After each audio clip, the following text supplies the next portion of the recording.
Siyempre hindi mawawala yan, yung pasyal sa Balayong, di ba? Ayan. At pupunta tayo ngayon sa fish pond dito sa may Balayong. At ayan nga, yung isa kumakain ng ice cream. At yung isa, yung mama, may nakita anong puno yon? Cherry po tayo. Cherry putay. Ito ba yan? Ito ba yan? Cherry... Hindi, doon. Ay, paano na ba? Ay, parang cherry toto yan eh. Kasi may bunga siya. Balayo na. Wow, look! Yan ah. Mountain. What's that, baby? Yan.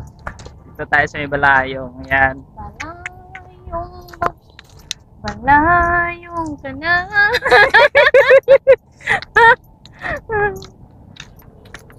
Happy yan? Happy yan. Oo. Medyo careful lang.